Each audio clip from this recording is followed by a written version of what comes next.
उससे छोटे जितने भी प्राइम नंबर हैं उन प्राइम नंबर से क्या हो रहा है, वो विभाजित नहीं हो रहा है, डिवाइड वो नहीं कर पा रहे हैं। इसका मतलब ये है कि 797 हमारा क्या है, एक प्राइम नंबर है। तो करेक्ट आंसर क्या हो जाएगा, ओनली 2 हो गई हमारी संख्या रेखा। यदि इस पे एक नंबर में लूँ 1.57, सपोज मुझे एक नंबर दिखाना हो 1.57, तो 1.57 की बात करें तो 1.57 कहाँ आएगा, 1 और 2 के बीच में, यहाँ कहीं एग्जिस्ट करेगा। तो इसका कहने का मतलब ये हुआ कि 1.57 जो है वो क्या है, एक रियल नंबर है, वास्तविक संख्या है। क्यों? क्योंकि वो इस संख्या रेखा पर दिखाया जा सकता है। जैसे 2.32 माइनस 2.32, तो ये भी क्या होगा, एक रियल नंबर कहलाएगा, वास्तविक संख्या कहलाएगा, क्योंकि वो संख्या रेखा पर दिखाया जा सकता है। 0 भी क्या है, एक रियल नंबर है। i बराबर √-1, आई स्क्वायर बराबर -1, आई क्यूब बराबर -i और i की पावर 4 बराबर है ना। p जो है वो 0 हो सकता है, लेकिन q हमारा 0 नहीं बहुत है। लेकिन अब कोई इसमें डाउट नहीं रखना है कि पाई जो है वो रेशनल है कि इर्रेशनल। मतलब ये है कि प्राकृतिक संख्याएं और पूर्ण संख्याएं इंटीजर का क्या है, पार्ट है, उसका हिस्सा है, जैसा यहाँ पर दिखाया गया है। हेलो फ्रेंड्स, आज के सेशन में हम लोग नंबर सिस्टम का एक टॉपिक है क्लासिफिकेशन ऑफ नंबर्स, उसके बारे में पढ़ेंगे। तो क्लासिफिकेशन ऑफ नंबर्स के बारे में हम जाने तो सबसे पहले नंबर 2 टाइप के होते हैं। सभी को पता है कि नंबर 2 टाइप के होते हैं, ठीक है। फिर भी हम लोग एक बार देख लेते हैं कि 2 टाइप के नंबर होते हैं, एक होता है रियल नंबर और एक होता है इमेजिनरी नंबर, ठीक है। तो रियल नंबर कौन से नंबर कहलाते हैं, रियल नंबर के बारे में हम जान लेते हैं। वे सभी संख्याएं जो संख्या रेखा पर प्रस्तुत की जा सके वास्तविक संख्याएं कहलाती हैं या रियल नंबर्स कहलाती हैं, ठीक है। और यदि अगर मैं इसको ऐसे बताऊं कि ये संख्या रेखा है सपोज, ठीक है, यहाँ पर मान लो ये 0 है, ठीक है। तो आगे 1 2 3 4 5 इस तरीके से संख्याएं आगे बढ़ेंगी, ठीक है। और यहाँ पर बात करें तो -1 -2 -3 -4 इस तरीके से संख्याएं आगे बढ़ेंगी, ठीक है, -4, ठीक है। अब यदि हम इसको देखें तो इसको बोलते हैं संख्या रेखा, ठीक। ये हो गई हमारी संख्या रेखा। यदि इस पे एक नंबर में लूँ 1.57, सपोज मुझे एक नंबर दिखाना हो 1.57, तो 1.57 की बात करें तो 1.57 कहाँ आएगा, 1 और 2 के बीच में, यहाँ कहीं एग्जिस्ट करेगा। तो इसका कहने का मतलब ये हुआ कि 1.57 जो है वो क्या है, एक रियल नंबर है, वास्तविक संख्या है। क्यों? क्योंकि वो इस संख्या रेखा पर दिखाया जा सकता है। जैसे 2.32 माइनस 2.32, तो ये भी क्या होगा, एक रियल नंबर कहलाएगा, वास्तविक संख्या कहलाएगा, क्योंकि वो संख्या रेखा पर दिखाया जा सकता है। 0 भी क्या है, एक रियल नंबर है, ठीक है। तो इस तरीके से हम रियल नंबर को रियल नंबर को हम परिभाषित करते हैं कि जो संख्या रेखा पर दिखाया जा सके, निरूपित किया जा सके, वह संख्या क्या कहलाती है, वास्तविक संख्या या रियल नंबर, ठीक है। इसके बाद हम बात करें इमेजिनरी नंबर की।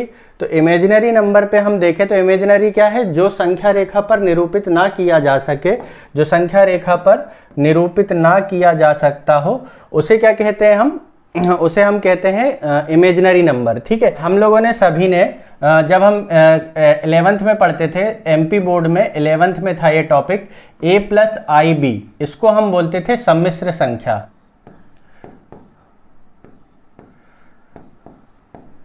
सम्मिश्र संख्या, ठीक है। इसमें जो एक भाग होता था ये कहलाता था वास्तविक भाग और ये कहलाता था इमेजिनरी भाग, है ना।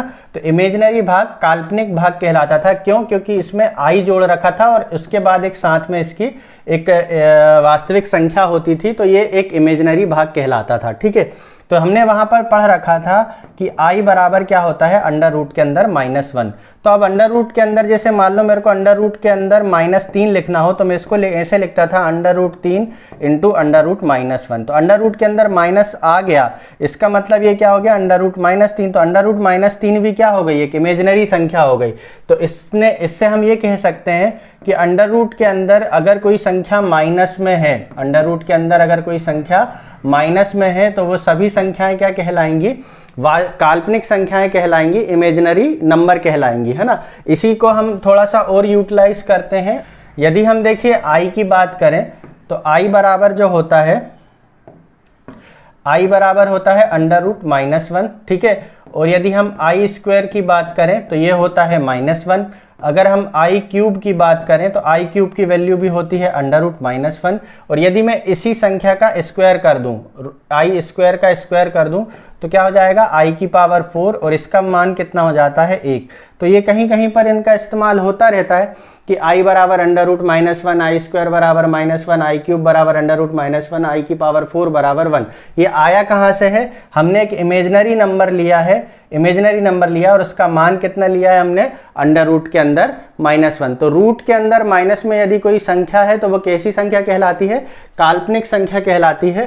काल्पनिक संख्याओं के बारे में हम देखें तो काल्पनिक संख्याओं के हमारे पास यहाँ उदाहरण दिया हो रखा है, √ के अंदर 5 और √ के अंदर 3, ठीक है। आई बराबर √-1, आई स्क्वायर बराबर -1, आई क्यूब बराबर -i और आई की पावर 4 बराबर कितना होता है? आई की पावर 4 बराबर होता है 1। तो यहाँ से हम काल्पनिक संख्याओं के बारे में जानते हैं, ठीक है। अब यदि हम बात करें रियल नंबर्स की, तो रियल नंबर्स को भी हम दो भागों में विभाजित करते हैं। एक कहलाते हैं रेशनल नंबर और एक कहलाते हैं इर्रेशनल नंबर। तो रेशनल नंबर की परिभाषा क्या है? रेशनल नंबर की परिभाषा हम देख लेते हैं कि रेशनल नंबर सभी संख्याएं जो p/q के रूप में लिखी जा सकें, जहां p और q दोनों पूर्णांक हैं और q does not equal to, q बराबर नहीं है 0, तो वो क्या कहलाएगी? परिमेय संख्या कहलाएगी, या हम ये कहें कि वो रेशनल नंबर कहलाएगा। जैसे 2/3, 2/3 में क्या है? 2/3, इसको हम कैसे लिख रहे हैं? p/q के फॉर्म में। और q यहाँ पे 3 क्या है? 0 के बराबर नहीं है। तो इसका मतलब ये क्या है? एक रेशनल नंबर है। यदि हम 4/7 की बात करें p/q, -8/7 की बात करें p/q, 0 के बटे में 5 है ना। p जो है वो 0 हो सकता है, लेकिन q हमारा 0 नहीं होना चाहिए, है ना। p जो है वो 0 हो सकता है, लेकिन q हमारा 0 नहीं होना चाहिए। लेकिन 22/7 पे बहुत सारे लोगों को कन्फ्यूजन रहता है। 22/7 यदि हम नंबर की बात करें,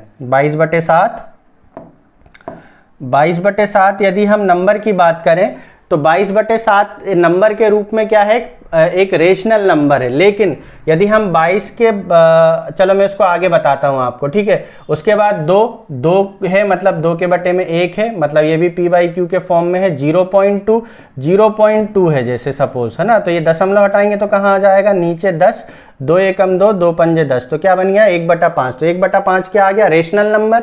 तो 0.2 भी क्या हो गया? हमारा एक रेशनल नंबर हो गया। तो इस तरीके से हम रेशनल इर्रेशनल वगैरह देख सकते हैं।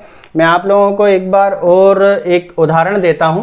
सपोज कि आपसे यदि कोई पूछे कि पाई, ठीक है, 3.14 और 22 के बटे में 7, आपको बताना है कि इन तीन नंबर्स में से कौन से नंबर रेशनल हैं और कौन से नंबर इर्रेशनल हैं, ठीक है। तो जो पाई है, पाई का एग्जैक्ट मान अभी तक किसी को नहीं मालूम है, लेकिन हम इसको क्या करते हैं कि जब हम इसको गणितीय रूप में लिखना हो, कहीं कैलकुलेशन में गणना में इस्तेमाल करना हो, तो हम इसका मान लेते हैं 22/7, ठीक है। तो जब 22/7 इसका मान लेते हैं, तो यदि मैं 7 से इसको काटूं तो कितनी बार कटेगा? देखिए 7 × 21 बच जाएगा 1 पे लगाएंगे हम 0, फिर 7 एकम 7 बच जाएगा 3 में लगाएंगे 0, 7 चौके 28 बच जाएगा 2 में लगाएंगे 0, फिर कितनी बार कटेगा? 7 दूनी 14, है ना।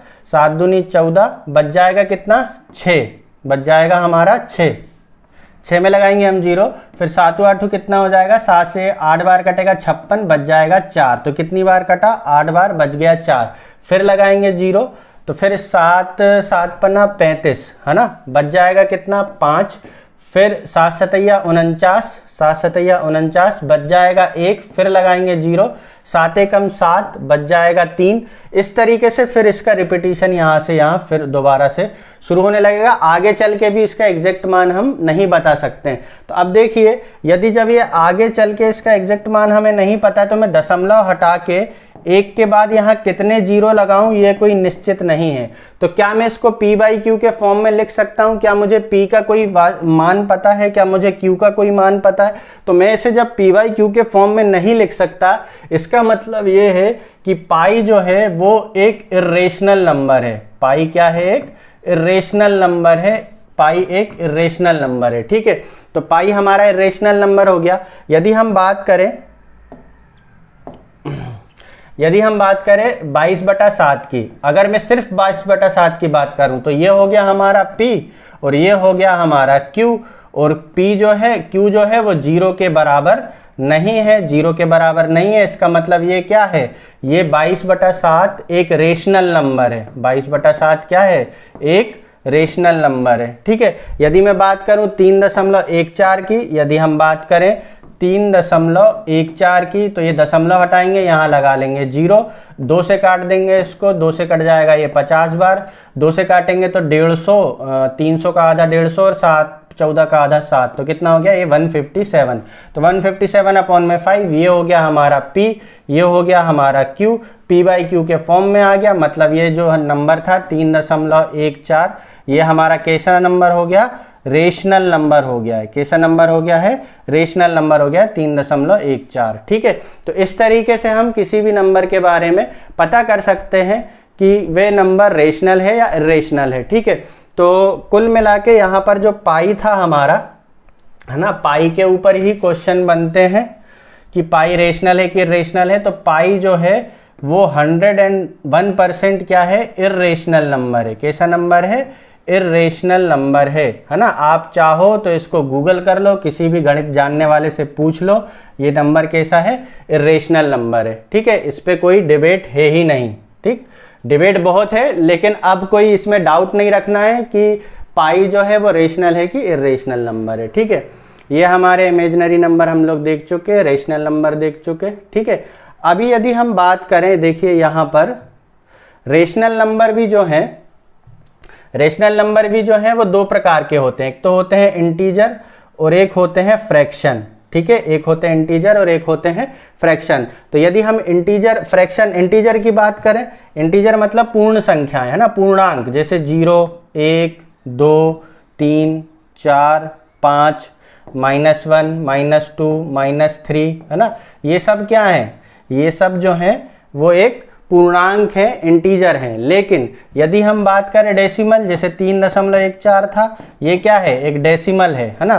3/4 क्या था? एक भिन्न है। 3/7 क्या है? एक भिन्न है। इस तरीके से हम क्या बोल सकते हैं कि रेशनल नंबर 2 प्रकार से विभाजित होते हैं, पूर्णांक और भिन्नों में। ठीक है, तो अब यदि हम यहाँ पर आगे बढ़ें तो मैं आप लोगों को एक चीज़ बताना चाहता हूँ यहाँ पे, जैसे एक एग्जाम्पल के द्वारा, कि मान लो सपोज ये एक लाइन है, नंबर लाइन है ना, यहाँ पर 0 है और ये 1, 2, 3, 4, 5। ठीक है, इस तरीके से ये आगे बढ़ रहा है। ठीक है, इस तरीके से आगे बढ़ रहा है। और यदि हम बात करें, जैसे मैं मान लो आपको बोलूं कि यार वहाँ पे कुछ व्यक्ति खड़े हुए हैं, उन व्यक्तियों की संख्या कितनी है, तो क्या आप कभी भी ये बोल सकते, अगर कोई ना कोई व्यक्ति खड़ा है तो आप क्या बोलोगे कि हाँ व्यक्ति खड़ा हुआ है और उनकी संख्या 5 है, 6 है, 500 है, 300, 3400 है, इस तरीके से आप बता सकते हो।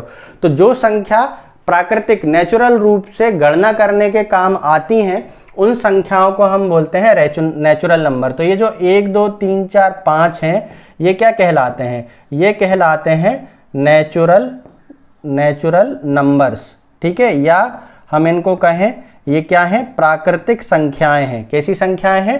प्राकृतिक। हिंदी में यदि हम बोलें तो इन्हें हम बोलते हैं प्राकृतिक संख्याएं। ठीक है, अब यदि देखो, यदि मान लो वहां कोई व्यक्ति नहीं खड़ा होता, तब भी तो वो कुछ ना कुछ गणना करने के काम आ रहा है। तो जब 0 को भी हम शामिल कर लेते हैं, यदि मैंने इस 0 को भी शामिल कर लिया, तो यहां पर ये कहलाएगी पूर्ण संख्या। यहां पर क्या कहलाएगी? पूर्ण संख्या। ठीक है, यदि हम इस नेचुरल नंबर के साथ 0 को भी शामिल कर ले, मतलब हमें यह दर्शाना हो कि कुछ नहीं है ना, कुछ नहीं है दर्शाना हो, मतलब पूर्ण रूप से बताना हो उसको, तो वो संख्या क्या कहलाती हैं? पूर्ण संख्याएं कहलाती हैं। 0 को भी शामिल कर लेते हैं। अब यदि देखिए यहाँ पर मान लो मैं नेगेटिव की संख्याओं की भी बात कर लूँ, ठीक है। तो यदि हम इसी ग्रुप में नेगेटिव नंबर्स को भी ले लें, है ना, तो इसी ग्रुप में जब हम नेगेटिव नंबर को भी ले लेते हैं इस पूरे ग्रुप में, तो ये कहलाता है, ये क्या कहलाता है, इंटीजर। क्या कहलाता है, इंटीजर। ठीक है, तो यही इंटीजर तो इंटीजर के अंदर क्या क्या आएगा, प्राकृतिक संख्याएं और पूर्ण संख्याएं, वो क्या कहलाएंगे, इंटीजर का ही पार्ट कहलाएंगे। और जब हम इस पूरे ग्रुप को देखेंगे तो पूरा ग्रुप क्या कहलाएगा, इंटीजर। इसका मतलब यह है कि प्राकृतिक संख्याएं और पूर्ण संख्याएं इंटीजर का क्या है, पार्ट है, उसका हिस्सा है। जैसा यहाँ पर दिखाया गया है कि यहाँ पर जो इंटीजर है, अभी मैं इसको चलिए नेक्स्ट स्लाइड में दिखाया हूँ मैंने, यहाँ पर ये है ना कि इंटीजर में पॉजिटिव नंबर है, 0 है और नेगेटिव नंबर है। पॉजिटिव नंबर मतलब 1 2 3 4 5, ये सब क्या है, पॉजिटिव नंबर है। यदि शून्य की बात करें तो 0 और नेगेटिव नंबर की बात करें तो -1 -2 -3 -4, ये सब क्या है, नेगेटिव नंबर है। ठीक है, यदि पूर्ण इंटीजर और 0 मतलब पॉजिटिव इंटीजर और 0 मतलब धनात्मक पूर्णांक और 0 को यदि हम शामिल कर लें तो ये क्या बन जाते हैं, ये बन जाते हैं पूर्ण संख्याएं। इन्हीं को हम क्या बोलते हैं, पूर्ण संख्या। और जो धनात्मक पूर्णांक थे 1 2 3 4 5, इन्हीं को हम क्या बोलते हैं, नेचुरल नंबर।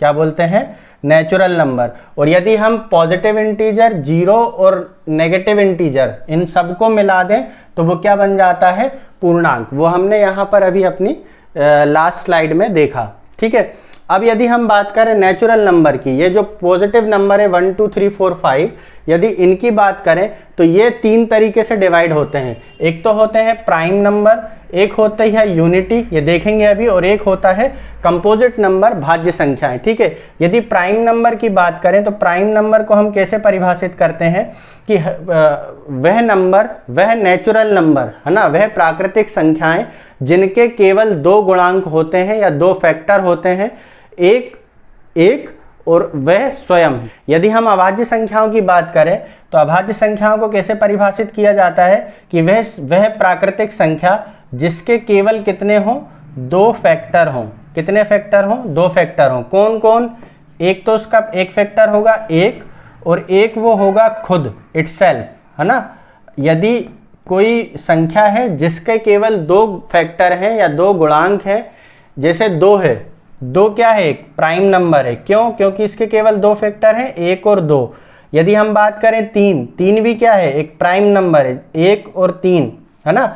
यदि हम बात करें 4 की तो 4 क्या है, 4 के कितने गुणांक निकलेंगे, 1 2 और 4। 1 से कटेगा 4 4 बार, 2 से कटेगा 4 4 बार और 4 से कटेगा 1 बार। मतलब इसके कितने गुणांक हो गए, 3। लेकिन प्राइम नंबर की क्या परिभाषा है कि इसके केवल 2 फैक्टर होते हैं। तो कंपोजिट नंबर की क्या परिभाषा बनेगी कि मिनिमम 3 फैक्टर होंगे। कितने होंगे, मिनिमम 3 फैक्टर होंगे। जिस संख्या के मिनिमम 3 फैक्टर होंगे वो कंपोजिट नंबर कहलाएगा, या क्या कहलाएगा, भाज्य संख्या कहलाएगा। जैसे पहला नंबर हमें मिल चुका है 4, 4 का 1 2 और 4 फैक्टर निकल के आए। यदि हम बात करें 5 की तो 5 के भी 2 ही फैक्टर होंगे। कौन कौन से, 1 और 5। यदि हम बात करें 6 की तो 6 के 3 फैक्टर होंगे, 1 2 3 और 4 फैक्टर होंगे, सॉरी 1 2 3 और 6, है ना।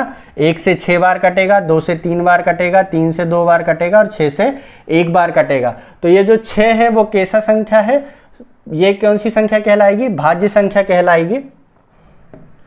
अभी हमने देखा कि प्राइम के लिए 2 फैक्टर होना चाहिए और कंपोजिट के लिए कम से कम 3 फैक्टर होना चाहिए। लेकिन यदि हम 1 की बात करें तो 1 का केवल एक ही फैक्टर है, 1। उसके अलावा किसी और संख्या से यह विभाजित नहीं होता है। तो इसलिए ना एक प्राइम नंबर है ना ही कंपोजिट नंबर है, या हम ये कहें कि एक ना अभाज्य संख्या है ना ही एक भाज्य संख्या है। तो एक की एक अलग से कैटेगरी बना रखी है, यूनिटी, या जिसे हम कहते हैं एकांक। तो अगर यहाँ पर देखिए, अब इस पूरे कंक्लूजन को थोड़ा हम कंक्लूड करें तो यहाँ पर हम यह कह सकते हैं कि सबसे छोटा प्राइम नंबर क्या है, 2 है। क्योंकि एक तो प्राइम नंबर है नहीं, तो सबसे छोटा प्राइम नंबर क्या हो जाएगा, हमारा 2 हो जाएगा। यदि हम बात करें सबसे छोटे विषम प्राइम नंबर की या ऑड प्राइम नंबर की, तो वो कौन सा है, 3 है। 3 कैसा नंबर है हमारा, सबसे छोटा विषम प्राइम नंबर है, ठीक है। सबसे छोटे कंपोजिट नंबर की बात करें तो सबसे छोटा कंपोजिट प्राइम नंबर कौन सा होगा, 4 होगा, ठीक है। पूरे जितने भी हमारे नेचुरल नंबर हैं उन नेचुरल नंबर में दो ही एकमात्र ऐसी संख्या है जो सम भी है और प्राइम नंबर भी है। बाकी जितने भी प्राइम नंबर हैं वो क्या है, विषम है। ये अभी हम और आगे थोड़ा सा डिटेल में देखेंगे। चलिए अगला देखते हैं। अभी जैसे यहाँ पर मैंने नंबर लिख रखे हैं जो प्राइम है ना, 2 के 2 ही फैक्टर होते हैं, 1 और 2, 3 के 2 ही फैक्टर होते हैं, 1 और 3, 5 के 2 ही फैक्टर होते हैं, 1 और 5, 7 के 2 फैक्टर होते हैं, 1 और 7, है ना। इस तरीके से ये प्राइम नंबर जो है वो पूरे होते हैं। तो ये मैंने 1 से लेके 100 तक के प्राइम नंबर यहाँ पर लिखे हैं। इनकी संख्या कितनी है, 1 2 3 4 5 6 7 8 9 10 11 12 13 14 15 16 17 18 19 20 21 22 23 24 25। तो 1 से लेके 100 तक कितने प्राइम नंबर हैं, 25 प्राइम नंबर हमारे 1 से लेके 100 तक हमारे 25 प्राइम नंबर हैं, ठीक है। यदि हम बात करें 1 से लेके 50 तक, तो 1 से लेके 50 तक कितने हो रहा है, 1 2 3 4 5 6 7 8 9 10 11 12 13 14 15, ये 50 से बड़ा हो गया। तो 1 से लेके 50 तक कितने प्राइम नंबर आ रहे हैं हमारे, 15 प्राइम नंबर आ रहे हैं। तो इस तरीके से कुछ फैक्ट होते हैं जो हमारे क्वेश्चंस में, अभी आगे आपको मैं अभी रिसेंट में हुए एग्जामों के 25 क्वेश्चन सॉल्व कराने वाला हूं, तो उसमें वहां पर ये फैक्ट क्या है, इस्तेमाल होने वाला है, ठीक है। तो अभी हम आ चुके हैं, प्राइम नंबर हमने देख लिया। अभी देखिए प्राइम नंबर की एक और डेफिनेशन होती है, जहां तक मुझे पता है ये आपने पढ़ रखा होगा कि कोई भी नंबर जिसके केवल 2 गुणनखंड हो, एक वे खुद और दूसरा एक, है ना, तो वो संख्या क्या कहलाएगी, प्राइम नंबर कहलाएगी। बहुत से लोगों को ये डेफिनेशन, ये एक प्रॉपर्टी नहीं पता होती है प्राइम नंबर की, कि प्राइम नंबर का जो एक प्रॉपर्टी होती है कि 6p ± 1, जो भी प्राइम नंबर होगा वो 6p ± 1 के फॉर्मेट में होगा। जैसे यहाँ पर देखिए 13 एक प्राइम नंबर है, तो 6 दूनी 12, 12 में एक जोड़ा कितना आ जाएगा, 13। तो 13 क्या है, एक प्राइम नंबर है, हमने उसको चेक कर लिया। लेकिन 25 जो है वो क्या है, 6 चौके 24 और एक 25, है ना। तो 25 लेकिन एक प्राइम नंबर नहीं है। लेकिन मैं बात करूं 11 की, तो 11 कैसे आएगा, 6 दूनी 12 -1, तो 11 क्या है, एक प्राइम नंबर है। तो कहने का मतलब ये है कि जो भी संख्या, है ना, जो भी संख्या यदि वह अभाज्य संख्या है या प्राइम नंबर है तो वो निश्चित ही 6p ± 1 के फॉर्मेट में होगी।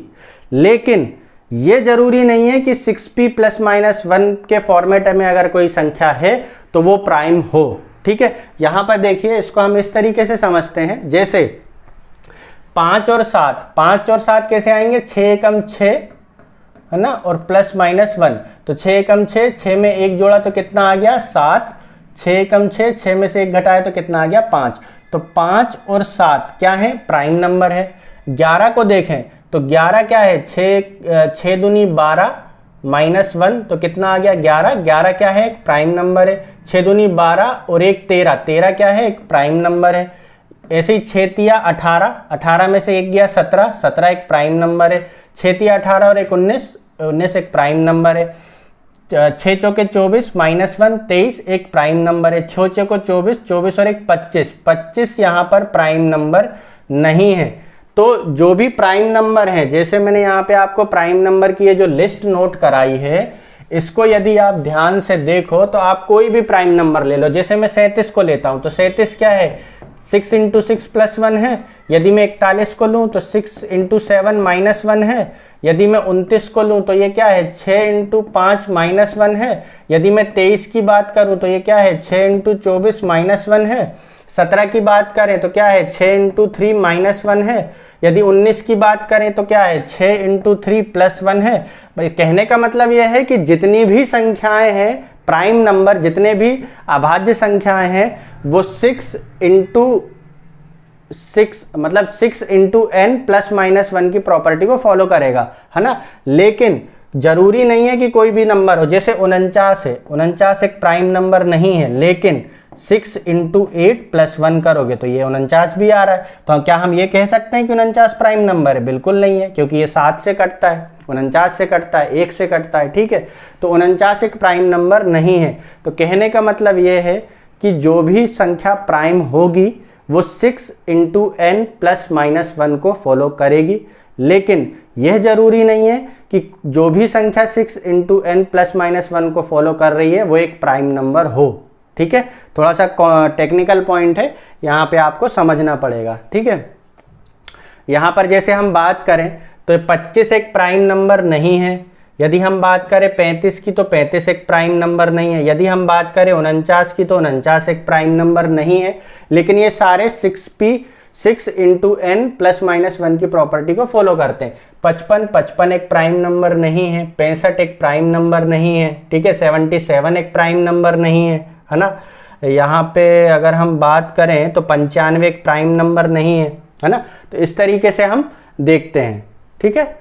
चलिए अब पता होना चाहिए कि 1 से 50 तक कितनी प्राइम संख्या है, 1 से 100 तक कितनी प्राइम संख्या है, 1 से 200 तक कितनी है, 1 से 500 तक कितनी है और 1 से 1000 तक कितनी है।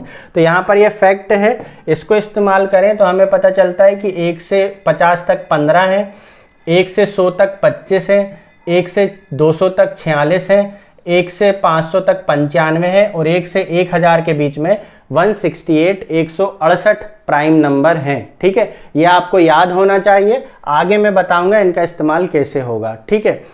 अभी हमें एक रूल और सीखना है कि हम किसी संख्या के बारे में कैसे पता करें कि वे संख्या प्राइम है या नहीं है, ठीक है। तो इसको जांच करने का एक रूल है या एक टेक्निक है कि जैसे मान लो मेरे को 137 को जांच करना है कि ये प्राइम नंबर है या नहीं। तो मैं क्या करूँगा, 137 से छोटा परफेक्ट स्क्वायर देखूंगा। तो 137 से छोटा परफेक्ट स्क्वायर क्या है, 121 है। ये किसका परफेक्ट स्क्वायर है, 11 का स्क्वायर है, ठीक है। अब क्या करेंगे, हम इस 11 से छोटे जितने भी प्राइम नंबर है उनको लिख लेंगे, जैसे 2, 3, 5, 7 और 11, ठीक है। ये हो गए हमारे प्राइम नंबर, हमने 11 तक के प्राइम नंबर लिख लिए। अब ये जो 137 है उसको देखेंगे क्या वो इन संख्याओं से विभाजित हो रहा है। यदि वे इन संख्याओं से विभाजित हो जाता है तो संख्या प्राइम नंबर नहीं होगी, और यदि वे इन संख्याओं से विभाजित नहीं हो पाता है तो संख्या हमारी प्राइम नंबर होगी। जैसे 2 से काट के देखो, 2 से काटोगे तो ये नहीं कटेगा क्योंकि इकाई का अंक 7 है। 3 से काटोगे तो 3 7 10 और 11 3 से नहीं कटेगा, 5 से भी नहीं कटेगा। 7 एकम 7 बचेगा 6, 9 7 63 बच जाएंगे 4, तो ये 7 से भी नहीं कटेगा। 7 और 1 8, 8 में से 3 गए 5, तो ये 11 से भी नहीं कटेगा। तो संख्या जब सभी प्राइम नंबरों से नहीं कट रही है जो हमने निकाले थे, तो इसका मतलब ये क्या है, एक अभाज्य संख्या है। 137 क्या है, एक अभाज्य संख्या है, ठीक है। तो इस तरीके से हम संख्याओं का भाज्य अभाज्य होने की जांच करते हैं, ठीक है। अभी हम करते हैं अपना पहला क्वेश्चन, है ना। तो ये मैं आपको देख लिए, सबसे पहले ये दिल्ली पुलिस कांस्टेबल नवंबर 2023 का क्वेश्चन है। 3 अंकों की सबसे बड़ी अभाज्य संख्या क्या है। तो 3 अंकों की सबसे बड़ी अभाज्य संख्या मैं आपको वैसे ही बता देता हूँ कि 3 अंकों की सबसे बड़ी अभाज्य संख्या 997 है, ठीक है। और 3 अंकों की सबसे छोटी अभाज्य संख्या 101 है। 2 अंकों की सबसे छोटी अभाज्य संख्या 97 है, और 2 अंकों की सबसे बड़ी अभाज्य संख्या 97 है, और 2 अंकों की सबसे छोटी अभाज्य संख्या 11 है, ठीक है। तो ये आपको थोड़ा सा याद होना चाहिए। 4 अंकों की ये भी आप निकाल लेना, आने वाले एग्जामों में ये आ सकती है, ठीक है। तो अभी देखिए, मुझे पता है कि 3 अंकों की सबसे बड़ी अभाज्य संख्या क्या है, 997 है। तो अब जैसे मान लो आपको नहीं याद हो तो आप क्या करेंगे कि सबसे पहले तो 999 को चेक करेंगे, 3 अंकों की सबसे बड़ी संख्या। तो ये तो 9 से विभाजित है, नहीं होगी। 998 हो नहीं सकती क्योंकि 998 एक सम संख्या है, और कोई भी सम संख्या 2 को छोड़कर अभाज्य नहीं हो सकती। अब हम पहुंचते हैं कहाँ पर, 997 में। तो 997 को हमें चेक करना है। तो 997 को चेक करने के लिए 31 का स्क्वायर जहाँ तक इसके आसपास होगा एक एकम 1, 3 एकम 3, 3 एकम 3, 3 3 6, 3 त्रिका 961 है ना, 32 ज़्यादा हो जाएगा। तो इससे छोटा हमने देखा कि इससे छोटा स्क्वायर रूट, इससे छोटे परफेक्ट नंबर का स्क्वायर रूट कितना है, 32 है। तो अब 32 से छोटे हम सारे प्राइम नंबर लिख लेंगे, जैसे 2, 3, 5, 7, 11, 13, 17, 19, 23 और 23, 24, 25, 26, 23 के बाद 29 है ना, ये तो इस तरीके से हमारे 32 तक के सारे प्राइम नंबर हमने लिख लिए। अब हमको क्या करना है, इनको डिवाइड करके देखना है कि क्या ये 997 को डिवाइड कर दे रहे हैं। यदि ये 997 को डिवाइड कर देते हैं तो संख्या क्या कहला जाएगी, मेरी अभाज्य संख्या कहलाएगी। तो देखो 2 से तो कटना नहीं है, 9 9 18, 18 7 25, 3 से भी नहीं कटना, 5 से भी नहीं कटना, 7 से काट के देख लो, 7 एकम 7 बचेगा 2, 7 चौके 28 बचेगा 1, 7 दूनी 14 बच जाएंगे 3, तो 7 से भी नहीं कटेगा। 11 की बात करें तो 9 और 7 16, 16 में से 9 गए 7, तो 11 से भी नहीं कटेगा। 13 की बात करें तो 13 सत्ते 91 बचेंगे 8 और 13 छिंग 78 बच जाएंगे 9, तो 13 से भी नहीं कटेगा। 17 की बात करें तो 17 पंजे 85 है ना, बच जाएंगे 14, 147 17 के पहाड़े में नहीं आता है। 19 19 पंजे 95 बच जाएंगे 2, 19 के पहाड़े में 27 नहीं आता है। 23 से बात करें तो 23 तिया 69, 23 चौके 80 और 12 92, 23 चौके 92 बच जाएंगे 5, 23 के पहाड़े में 57 नहीं आता है तो नहीं कटेगा।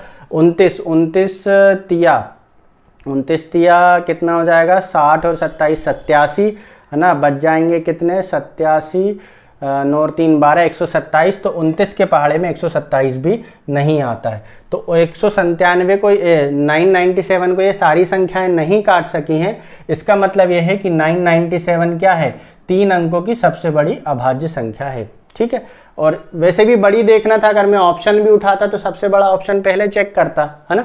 चलिए इस तरीके से करेंगे, बाकी आपको याद होना चाहिए कि 3 अंकों की सबसे बड़ी संख्या 997 है। ठीक है, नेक्स्ट देखते हैं कि सबसे छोटे 3 अंकीय अभाज्य संख्या और सबसे बड़े 3 अंकों की संख्या का योग क्या है ना। यहाँ पे थोड़ा सा टाइपिंग मिस्टेक हो गई है, यहाँ पर हमें 3 अंकों की अभाज्य लिखना पड़ेगा, 3 अंकों की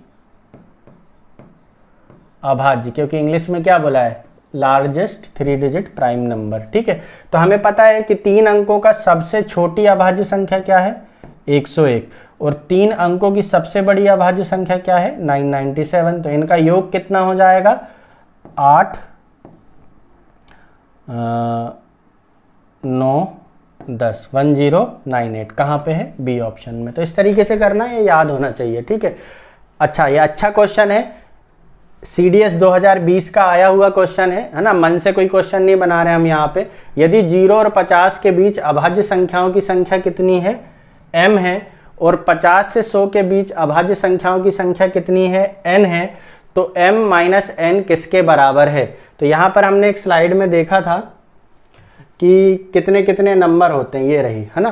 तो हमने देखा था कि 1 से 50 के बीच में कितनी संख्याएं हैं, 15, और 1 से 100 के बीच में कितनी है, 25। तो देखिए 1 से 50 के बीच में तो 15 है, लेकिन 1 से लेके 100 तक में 25 है, तो 1 से 50 तक की 15 हम हटा दें तो 1 से लेके 50 से लेके 100 तक में कितनी बचेंगी, 10 बचेंगी। और हमसे क्वेश्चन में क्या बोला है कि 1 से लेके 50 तक की संख्या कितनी है, m है, और 50 से लेके 100 तक की संख्या कितनी है, n है। तो 1 से लेके 50 तक में 15 थी और 1 से लेके 100 तक में 25 थी, तो 25 में से 15 हटा दिया तो 50 में से लेके 100 तक में कितनी बची हैं, 10। तो हमसे पूछा m माइनस n का मान, तो 15 में से 10 जाएंगे तो कितना बचेगा, 5 बचेगा। तो इसका करेक्ट आंसर कितना हो जाएगा हमारा, 5। इस क्वेश्चन का correct answer m minus n। तो m की वैल्यू कितनी आई थी मेरी, 15, और n की वैल्यू कितनी आ गई थी, 10। तो m माइनस n 15 माइनस 10 कितना आ जाएगा, 5। CDS 2020 का क्वेश्चन है ये।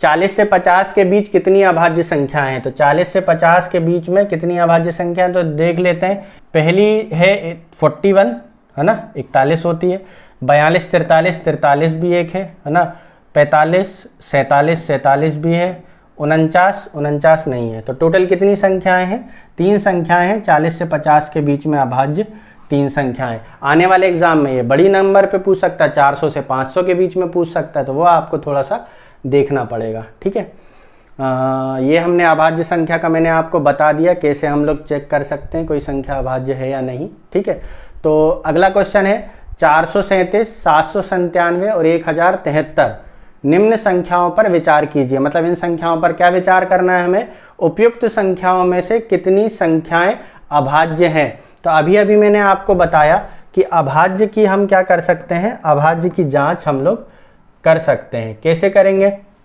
चलिए 1 बाई 1 करते हैं।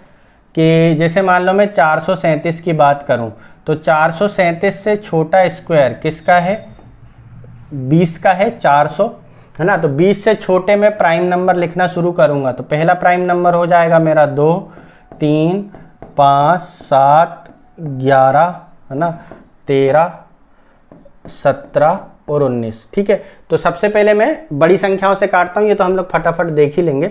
19 से काटते हैं तो 19 दूनी कितना हो जाएगा, 19 दूनी 38 है ना, बच जाएंगे 5, तो ये कितना हो जाएगा 57। तो 19 दिया 57, तो ये 19 से 437 कट गया, मतलब 437 क्या है, एक प्राइम नंबर नहीं है। ठीक है, और यदि हम इसको वो वाली प्रॉपर्टी में देखें 6p प्लस माइनस 1 वाली में है ना, तो 6p प्लस माइनस 1 में 6 दूने 6 7 42 बच जाएगा 1।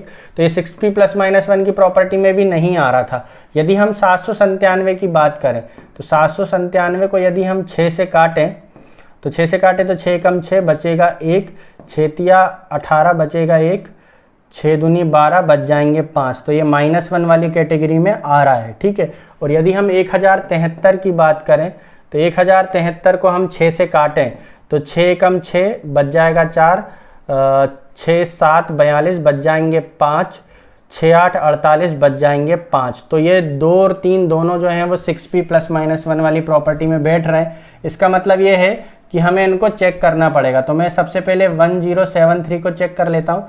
तो 1073 से छोटा कितना है, 32 का है शायद। 32 का स्क्वायर कितना होता है, 32, 2 दूनी 4, 3 दूनी 6, 3 दूनी 6, 6 और 6 12 की 2, हासिल का 1, 3 त्रिका 9 और 1 10, 1024। ठीक है, तो इससे छोटा स्क्वायर किसका, स्क्वायर कितना है, 32 का है। और 32 से छोटे हम प्राइम नंबर लिख लेंगे 2, 3, 5, 7, 11, 13, 17, 19 है ना, 21, 22, 23, 24, 25, 26, 27, 28, 29 है ना, 29, 30, 31। ठीक है, तो 1073 को सबसे पहले मैं 31 से ही डिवाइड करके देख लेता हूँ। 31 दिया कितना हो जाएगा 93, 31 दिया कितना हो जाएगा 93, बच जाएंगे कितने, 7 और 7 14, 143। तो 31 चौके 120 और 4 नहीं हो जाएगा ना, तो 31 से तो नहीं कट रहा, 29 से देख लेते हैं। तो 29 चौके कितना हो जाएगा, 29 चौके ज़्यादा हो जाएगा, 29 तिया 60 और 9 तिया 27, 87 है ना।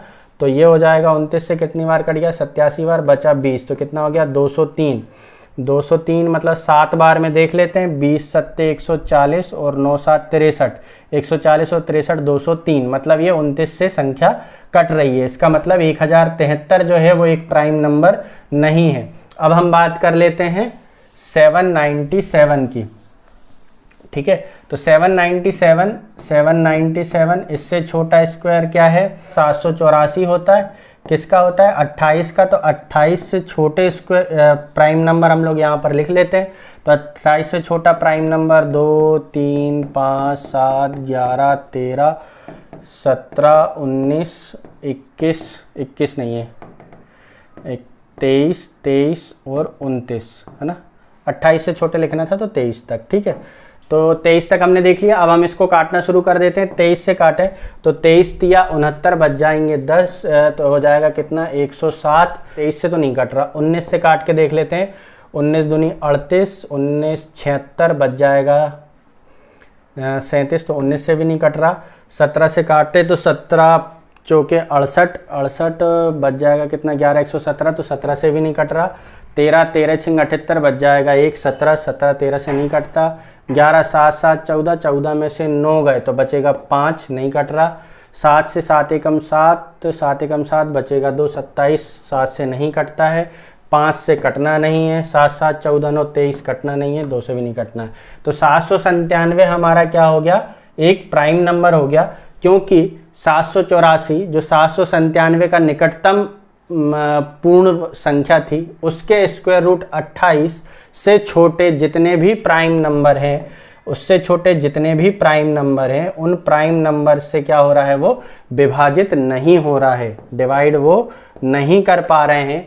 इसका मतलब ये है कि 797 हमारा क्या है, एक प्राइम नंबर है। तो करेक्ट आंसर क्या हो जाएगा, ओनली 2, है ना। तो केवल दूसरा जो नंबर था 797, केवल वही एक प्राइम नंबर है। ठीक है, चलिए आज के सेशन में इतना ही। अगले सेशन में हम आगे के क्वेश्चंस करेंगे, जैसे ये दिल्ली पुलिस कांस्टेबल के कुछ क्वेश्चन हैं, ये कुछ प्रॉपर्टी बेस्ड क्वेश्चन है। फिर उसके बाद हम लोग को प्राइम नंबर वगैरह देखने वाले हैं, युग्म अभाज्य संख्याएं देखने वाले हैं, है ना। उसके बाद उस पर बेस्ड कुछ क्वेश्चन करेंगे, ठीक है, दिल्ली पुलिस कांस्टेबल के कि प्राइम नंबर वगैरह पे कुछ बेस्ड, प्रॉपर्टी पे बेस्ड कुछ क्वेश्चन है। काफ़ी इंपॉर्टेंट क्वेश्चन आने वाले हैं हमारे पास, है ना। कंपोजिट नंबर, परफेक्ट नंबर, है ना, ये सब देखेंगे हम लोग। उसके बाद रेशनल नंबर, जो प्राइम संख्याएं होती है वो शांत और अशांत, है ना, जो टर्मिनेटिंग नॉन टर्मिनेटिंग होती हैं उनसे रिलेटेड कुछ क्वेश्चन करेंगे, उन पे उनकी प्रॉपर्टी पे बेस्ड। ठीक है, तो अभी काफ़ी अच्छा सेशन अभी हमारा बाकी है इस टॉपिक पे। तो अभी यदि आपने चैनल को सब्सक्राइब नहीं किया है तो चैनल को सब्सक्राइब कर लीजिए, ताकि आने वाले समय में और भी वीडियो मिलती रहे, है ना। अभी ये जो क्लासिफिकेशन ऑफ नंबर्स है, इसके बाद हम लोग यूनिट डिजिट पढ़ने वाले हैं, और भी आगे टॉपिक हम लोग कवर करते रहेंगे, कंप्लीट मैथ्स में आप लोगों को देने वाला हूँ। चलिए आज के लिए इतना ही। जय हिंद, जय भारत।